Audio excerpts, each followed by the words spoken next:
Okay, here we have a central angle of a circle with a radius r drawn in standard position. What we can do is we can extend an altitude from the point where the radius intercepts the circle to the x-axis, and that will create a triangle. Now, because we have a triangle now, this central angle will have an opposite side, an adjacent side, and a hypotenuse. So we can actually find the 6 trig functions for this central angle in this circle. For instance, the sine of that central angle is just going to be the opposite, which is the y value, over the hypotenuse, which is the radius. So sine is equal to opposite over hypotenuse, which is in this case the y value over the radius. The cosine is the adjacent over the hypotenuse, which is the x value, the horizontal distance, the x value over the radius. The tangent is the y value over the x value, the opposite of the central angle divided by the adjacent of the central angle, y over x. And the cosecant is the reciprocal of the sine, that's just the hypotenuse over the opposite, r over y. The secant is the hypotenuse over the adjacent, r over x. And the cotangent is the adjacent over the opposite, which is x over y, based on this triangle. So, given any ordered pair that's on a circle in the rectangular coordinate system, there's an angle theta associated with it, and we can find all 6 trig functions based on the x value, that y value, and r. So let's try a specific one. Let's try the ordered pair 4, 3. That ordered pair is on a circle with a certain radius, and the central angle of that circle we're going to call theta. So what we want to do first is we want to find out what the length of the hypotenuse or the radius of this circle is. So we're going to use either you want to call it the Pythagorean theorem or the equation of this circle or even the distance formula, whichever one you want to call it. And then we're just going to plug in the x and y values, 4 and 3. We're going to square both of them. 4 squared is 16, 3 squared is 9. Add them together, 9 plus 16 is 25. And then we take the square root. Now, the square root could be either positive or negative 5, but because we're talking about the radius here, we're going to keep it positive. For this whole video, we're going to look at the radius as being positive. So the radius is 5. Radius is 5. So now we can go ahead and we can find the 6 trig functions. For instance, the sine of theta, the sine of that central angle, is opposite, which is the y value, 3, over the radius, which is 5, so 3/5. The cosine of theta is the adjacent, which is the x value, over the radius, so 4/5. The tangent of theta is the y value over the x value, which is 3 over 4, opposite over adjacent. And the 3/4 there. The cosecant is r over y, which is the radius over 3, 5 over 3. The secant is r over x, which is 5 over 4. And the cotangent is x over y, opposite 3 over adjacent 4. Or sorry, adjacent 4 over opposite 3. All right, so those are the 6 trig functions of the angle theta. But what is the angle theta? Well, to find the angle theta, we can actually use either the arc sine, the arc cosine, or the arc tangent. We can use one of the inverse trig functions. I like to use the arc cosine. So to use the arc cosine, we identify that the cosine is 4/5. And since the cosine is 4/5, the angle theta is the arc cosine of 4/5. So if the cosine of an angle is 4 over 5, then the angle is the arc cosine of 4 over 5. And once I plug that into my calculator, it gives me approximately 36.9 degrees. Approximately 36.9 degrees. So let's do that again. Now we'll look at a different circle. And now we're looking at this angle theta, but you notice that this angle theta is not an acute angle. The terminal side of this angle is not in the first quadrant. It's actually in the second quadrant. So this is a non-acute angle. Well, let's go ahead and find out what the radius of this circle is first. So to find the radius, I find x squared plus y squared equals r squared. That's just the equation of the circle, the distance from here to here. And I just plug those numbers in. Negative 3/2 squared plus 3 square roots of 3 over 2 squared is equal to r squared. So we square this and we get 9 over 4. You square this, you get 9 times 3, because 3 squared is 9 and the square root of 3 squared is 3. 9 times 3 is 27. And then 2 squared is 4. And that's equal to r squared. We simply add the 9 and the 27. We get 36 over 4 is equal to r squared. And then we take the square root. We get 6 over 2. It could be positive or negative, but we see where it is. It has to be radiuses. We're always going to consider positive, even though square roots can be negative. And then we just do 6 over 3, or 6 over 2 is equal to 3. So I now know that the radius is equal to 3.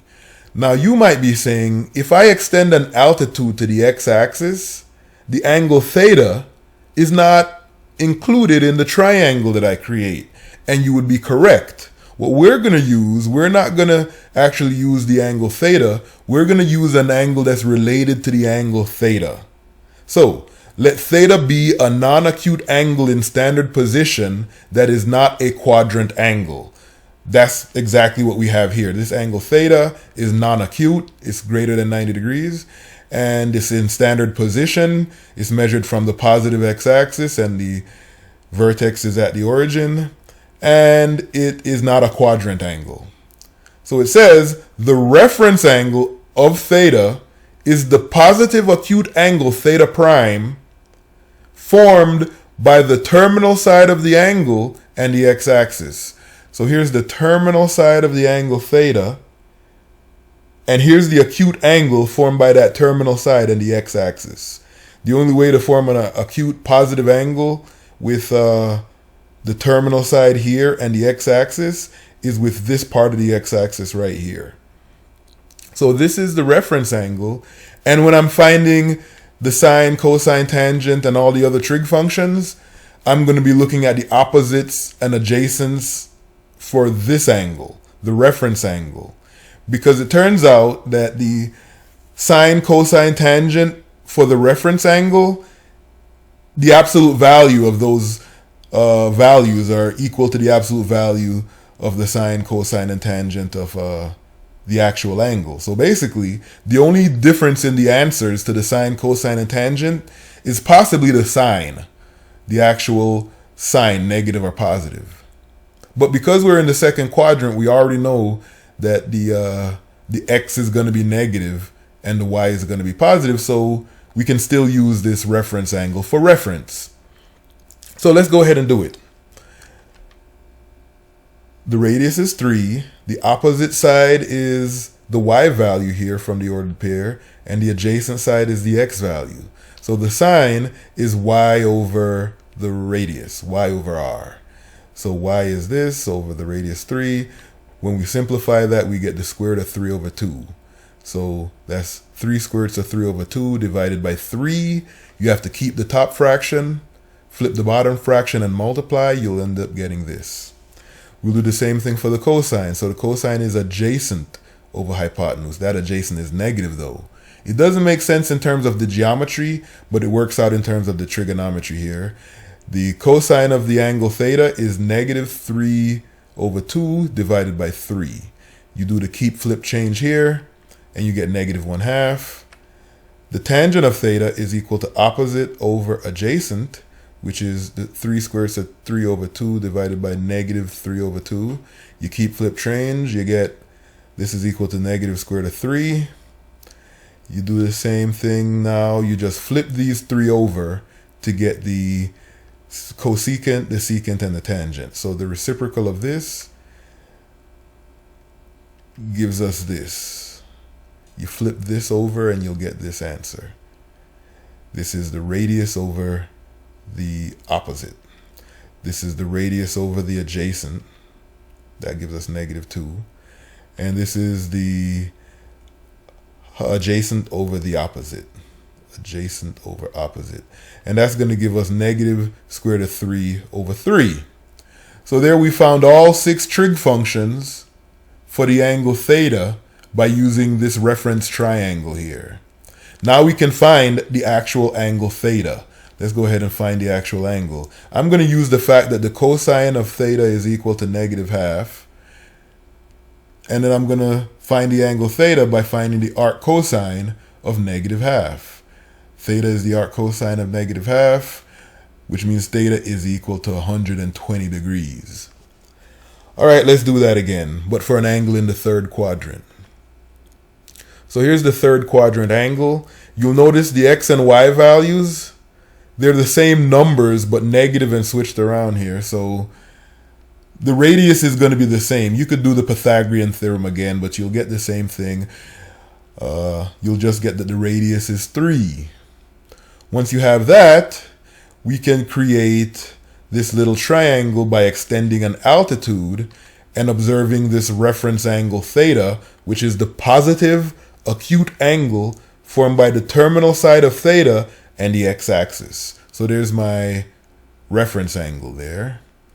And now I'm just going to look at the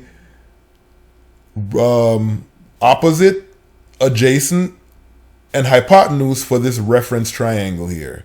So for the sine of theta, it's going to be the opposite, which is the y value, -3/2, over the radius. That gives me -½ For the cosine, it's going to be the adjacent, which is the x value, over the radius. So x over radius, -3², so 3/2 divided by 3 gives me -3²2. And then the tangent is the y value, -3/2 divided by the x value. When you do this, keep flip change. Once again, you get just the square root of 3/3. And then you can just flip these 3 over to get the cosecant, the secant, and the tangent. So the cosecant is the radius over the y value, which is going to give me -2. The secant is the radius over the x value, which is going to give me -2 square root of 3/3. And the tangent is going to be the cotangent, I should say, is going to be the x value divided by the y value. And that's going to give me the square root of 3. So now that I know all 6 trig functions, I can find out, well, not now, I could have done this earlier, but now I'm going to find the angle by taking note of the fact that the cosine of the angle is -square root of 3/2. That means that the angle, well, in this case, is different, because that inverse cosine, the arc cosine, only gives you the actual angle for angles in the first and second quadrant. If you want to get the actual angle for an angle in the third or fourth quadrant, you're going to actually have to take the inverse cosine, the arc cosine, and subtract it from 360. So, because the terminal side of the angle is below the x-axis, that's in the third or fourth quadrant, the angle is found by subtracting the arc cosine from 360. So that means that theta is then equal to 360 minus the arc cosine of -square root of 3/2. That's going to give me 240 degrees. So the angle theta here is a 240 degree angle. Anytime you're in the third or fourth quadrant and you're trying to find the angle using the arc cosine, then you're going to have to subtract your answer for the arc cosine from 360 degrees. That's how you get the 240. So, once again, now let's do it for an angle in the fourth quadrant. So this is a fourth quadrant angle, this angle theta. As you can see, I've already drawn the reference angle, and I'm going to go right ahead and find the radius now. So x squared plus y squared will be the radius squared. So that's 4 squared plus -4 squared is the radius squared. You square 4 and -4, both you get 16. So 16 plus 16 is equal to r squared, and 16 plus 16 is 32. Since 32 is equal to r squared, r is either positive or negative square root of 32. But because I'm dealing with a radius, once again, I'm just going to assume it's the positive square root of 32. I'm going to simplify this by breaking it into two smaller factors. The square root of 16 times the square root of 2. I break it up that way because I know the square root of 16 is just 4. So that's the radius is equal to 4 square roots of 2. So now I can find all 6 trig functions. The sine is the y value over the radius. When you simplify that, you get negative square root of 2 over 2. The cosine is the x value over the radius.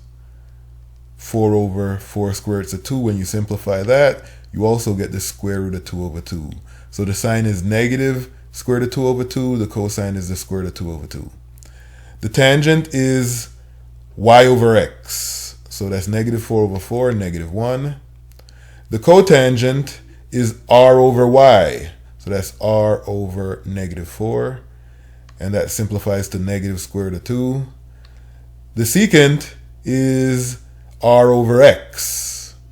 And that simplifies to positive square root of 2. And the cotangent is x over y. 4 over negative 4 is negative 1. So now I have all those.